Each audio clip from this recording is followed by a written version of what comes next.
Kumusta ka? Welcome sa ating paghimay. Alam mo, may isang tanong na parang laging lumulutang sa mga leader ngayon. Ano yun? Paano ka ba tatayo ng matatag kapag parang, parang gumuho na ang lahat sa paligid mo? Oo. Lalo na sa panahong ito, na parang ang burnout, yun na yung bagong normal. At yung mga team, mga kumpanya, parang mas mabilis masira kaysa sa kaya nating ayusin. At para sagutin yan, ang hawak natin ngayon, mga sipi mula sa aklat na Leading Through the Storm ni Chris R. Villasis. Okay. At ang buong aklat, umiikot lang siya sa isang ideya na para sa akin napaka-provocative. Ano yun? Na ang katatagan, yung resilience, hindi yan isang bagay na, alam mo yan, ipinanganak sa'yo. So hindi siya innate? Hindi, ito ay isang bagay na sinasadya mong buuin, nililinang, kumbaga. At ang ginagamit niyang ebidensya galing sa Biblia, psychology, at narratives, at mga kwento ng mga totoong leader na dumaan talaga sa bagyo. At iyon yung mission natin ngayon. Himayin itong blueprint. Kasi personally, medyo skeptical ako sa karamihan ng mga leadership books. Pero yung titulo pa lang, Leading Through the Storm, nakuha agad yung attention ko. Oo, malakas. Titingnan natin kung yung mga ideya sa loob ay kasing lakas ng pangako nito. So, simulan natin sa pinaka-basic. Ano nga ba ang resilience? Dito pa lang may malaking sampal na sayo ang aklat. Talaga? Oo, kasi lahat tayo, pag ginagamit natin yung salitang resilience, ang nasa isip natin ay bouncing back. Oo naman, pababalik sa dati. Eksakto. Pero ang unang argument ng aklat, kung ang goal mo ay mag-bounce back, baka yun pa mismo ang dahilan kung bakit ka nasisira. Sandali, teka. That's interesting. Paanong maging masama ang bouncing back? Yun yung laging sinasabi sa atin, di ba? Be like a rubber band, ganun. Exactly. Yun yung hinahamon ng aklat, yung metaphor na yan. Instead, ipinapakilala nito ang isang mas malalim na konsepto mula sa Biblia. Isang salitang Griego, hypomone. Hypo? Anong spelling yan? H-Y-P-O-M-O-N-E. Galing yan sa dalawang salita, hypo na ang ibig sabihin under o sa ilalim, Okay. at mone na ang ibig sabihin ay to remain o manatili. Kung pagsasamahin mo ang literal na kahulugan, manatili sa ilalim. Okay, hold on.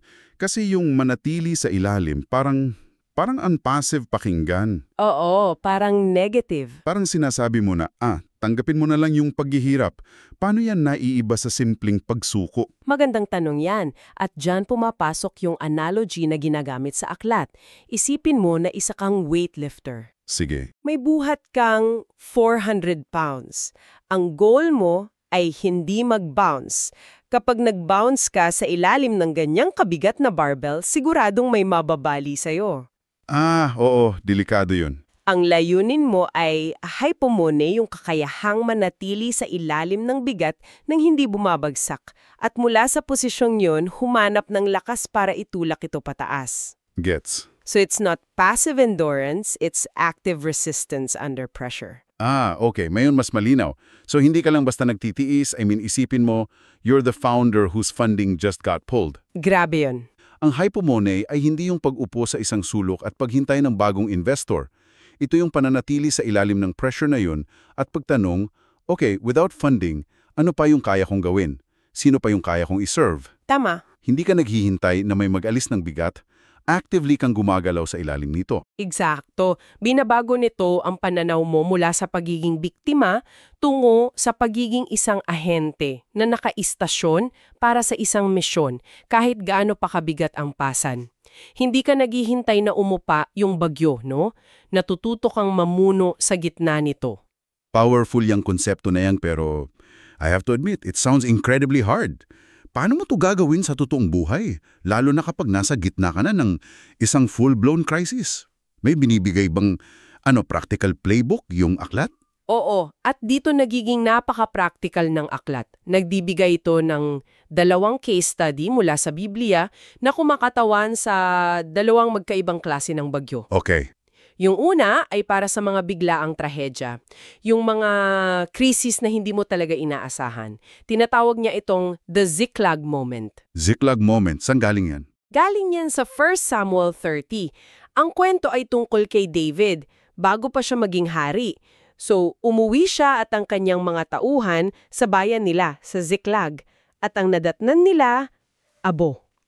Anong, Sinunog ang buong bayan, at lahat ng asawa at anak nila. Binihag ng kalaban. Lahat sila umiyak daw hanggang maubusan ng luha. grabe? Iyan yung worst case scenario para sa isang leader, no? Hindi lang failure ng mission, kundi personal na trahedya para sa lahat ng miyembro ng team mo. At lalo pang lumala, sa sobrang pigati at galit ng mga tauhan niya. Anong ginawa nila? Sila mismo yung nagplano na batuhin si David hanggang mamatay. Wow! Sisila lahat sa kanya. So isipin mo yung pressure, na wala na ng lahat sa'yo, tapos yung mismong mga taong pinamumunuan mo, sila pa yung gustong pumatay sa'yo. I'm trying to imagine myself in that situation. Ang instinct mo dyan ay to do something right away. Diba? Mag-explain, maggalit, pabalik, maghanap ng masisisi. Oo, to defend yourself. Pero hindi yun ang ginawa niya. Anong ginawa niya? At dito nakasentro yung aral. Sabi sa teksto, David strengthened himself in the Lord his God. Bago siya gumawa ng kahit anong external na hakbang, inayos niya muna yung internal state niya. Aha. At mula dito, nakabuo ang may akda ng isang protocol para sa mga leader na dumadaan sa biglaang sakuna. Ang tawag, the Ziklag Protocol. 4 na hakbang. Okay, sige, himayin natin to. Ano yung unang hakbang? Unang hakbang, the pause, ang paghinto. Kung posible, huwag kang gagawa ng malaking desisyon sa loob ng 24 hours. Bakit 24 hours? Dahil, pag mataas ang emotion, mababa ang intelligence. Kailangan mong bigyan ng chance yung amygdala mo, yung emotional center ng utak, na huminahon para makapag-isip ng malinaw yung prefrontal cortex mo. Okay, makes sense. Pangalawa, The vent, ang paglalabas ng sama ng loob. Humanap ka ng isang ligtas na espasyo para ilabas ang galit, takot, pigati. Ang keyword dito ay ligtas. hindi sa team mo. Hindi pwedeng sa mga empleyado mo o sa social media. Kailangan mo ng isang trusted mentor, kaibigan, asawa o gawin mo sa panalangin. Kailangan mong iproseso yung lason para hindi kumalat sa team. Okay, ikatlo. Ikatlo, the recall, ang pag-alala.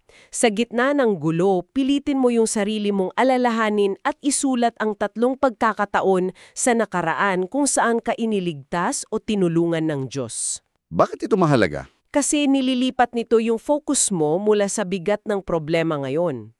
Okay. Itungo sa track record ng katapatan ng Diyos sa buhay mo. Iaangkla mo ulit yung tiwala mo sa Kanya. Gets.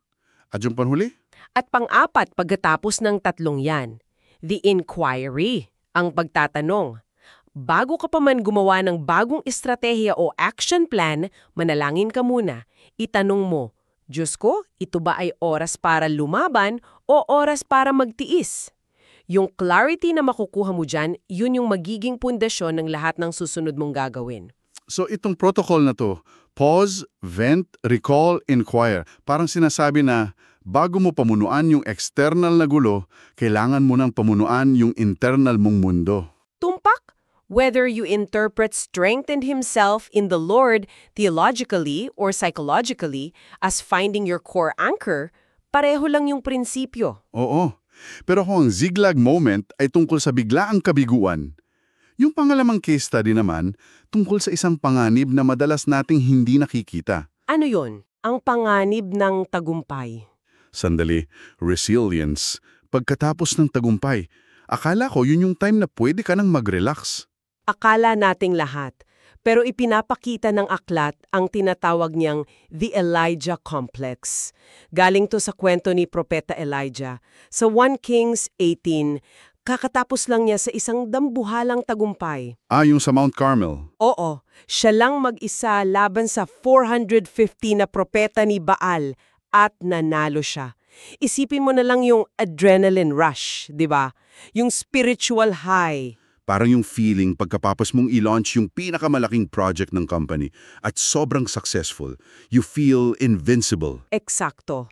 Pero sa sumunod na kabanata, 1 Kings 19, pagkatapos siyang bantaan ng isang tao lang, si Reyna Jezebel, yung propetang humawan sa 450 na tao, biglang tumakbo para iligtas ang buhay niya. Nagtago sa disyerto Tapos, at nananalangin na sana mamatay na lang siya. wow! Ang layo ng agwat. Ano nangyari?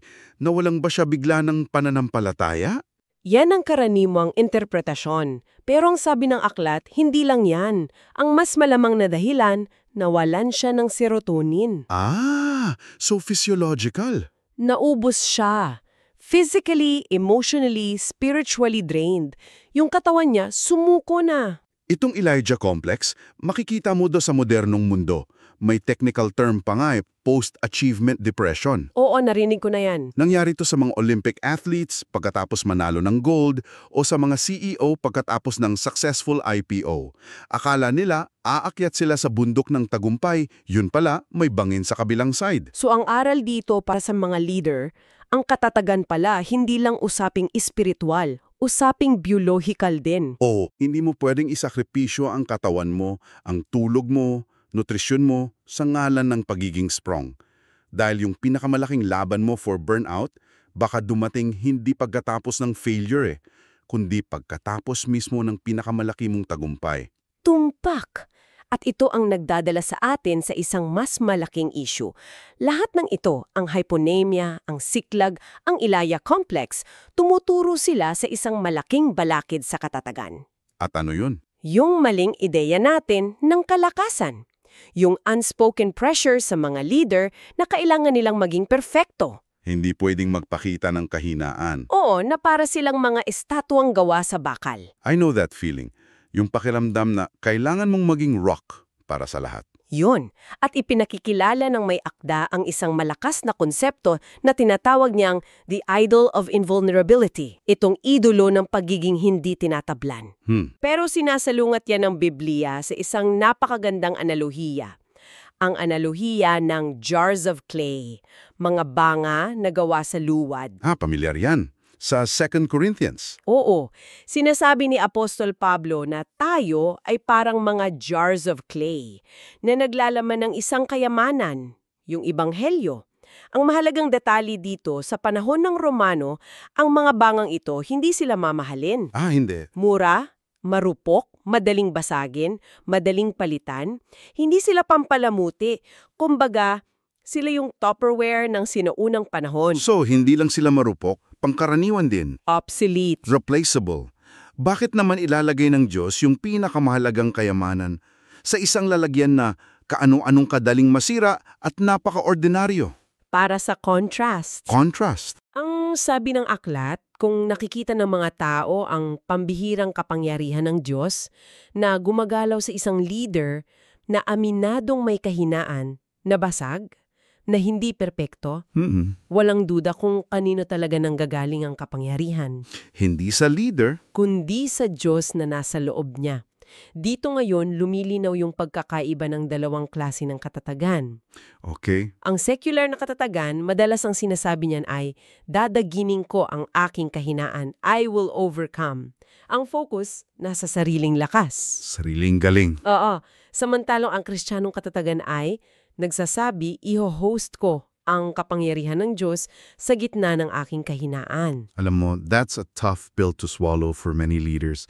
Kasi we're trained to project strength to have all the answers. Totoo. The idea that your weakness is actually the stage for real power, that's completely countercultural. Lalo na sa corporate world. Sinasabi nito na yung kahinaan mo, hindi siya hadlang sa pamumuno mo. Ito pala yung entablado. Yun.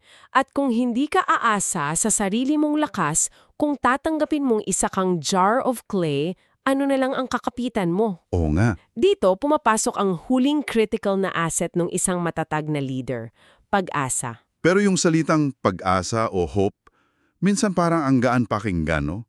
Parang wishful thinking lang. Paano yan naiiba sa simpleng pagiging optimistic? Napakagandang tanong. At nililinaw yan ng aklat. Ang optimismo, sabi niya, ay isang psychological state. Nakabase ito sa paniniwalang bubutihin ang mga pangyayari. Halimbawa, Huwag kang mag-alala, babalik din sa dati ang market sa susunod na buwan. Ang problema, marupok yan. Nababasag yan kapag hindi bumuti yung sitwasyon. so anong pinagkaiba ng pag-asa? Ang pag-asa, o hope, ay isang theological na estado. Hindi ito nakabase sa mga pangyayari, kundi sa karakter ng Diyos. Ah, Ang halimbawa nito, kahit hindi na bumalik sa dati ang market, tapat ang Diyos at mananaig ang kanyang mga layunin. Hindi siya nakadepende sa sitwasyon. may magandang analogy para dyan. Ang optimism, para siyang fair weather friend. Nandyan lang pag maganda ang panahon. Tapos pag umulan, The moment umulan, nawawala na. samantalang ang pag-asa, para siyang ways. Kahit gaano ka-traffic o kahit may aksidente sa daan, hindi niya sinasabing wala na, game over. Ang sinasabi niya, okay, may problema, rerouting, there is still a way forward. Hindi siya dependent sa road conditions. Dependent siya sa destinasyon. Kaya sinasabi ng aklat na ang ganitong klasing pag-asa ay anti-fragile. Anti-fragile? Mas lumalakas pa ito habang dumidilim ang gabi dahil hindi ito umaasa sa sikat ng araw, kundi sa siyang gumawa ng araw. Para sa'yo bilang leader, pag nakaangkla ka sa ganitong pag-asa, kaya mong harapin yung masasaklap na katotohanan ng sitwasyon mo. Sa pamamagitan ng pagtiyaning ng hindi nawawalan ng pananampalataya sa pangmatagalang layunin. So para i-wrap up, ano ba talagang ibig sabihin ng lahat ng ito? Binigyan tayo ng aklat ng isang serye ng bagsak. Ano ba yung mga radical na pagbabago sa pananaw? Oo. Mula sa ideya ng pag-bounce back, inilipat tayo sa mas matibay na konsepto ng hypomoneia, ang pananatili sa ilalim ng bigat ng may layunin. Ipinakita rin nito na yung pamamahala sa ating panloob na mundo, gaya ng ginawa ni David sa Ziklag moment niya, at yung aral ni Elijah ay kasing halaga kung hindi man mas mahalaga. Kesa sa pamamahala sa ating organisasyon. At sa huli, binali nito yung mito ng pagiging perpekto, yung idol of invulnerability. Ipinaalala sa atin na hindi natin kailangang maging mga estatwang bakal. Tayo ay mga bangang gawa sa luwad. At sa ating mga bitak at kahinaan, pumapasok at lumalabas ang liwanag at kapangyarihan ng Diyos. At iiwan namin sa iyo ang isang tanong na pagnilayan. Sige. Madalas nating tinitingnan ng krisis bilang isang kabiguan, isang pagkakamali o isang paggagambala sa ating tunay na trabaho. Pero paano kung totoo ang sinasabi ng aklat? Paano kung ang krisis na kinakaharap mo ngayon ay hindi isang kabiguan, kundi isang forging, isang paghuhulma, tulad ng paghuhulma ng bakal sa apoy? Kung ganoon, ano sa tingin mo ang hinuhulma sa iyo sa mismong sandaling ito?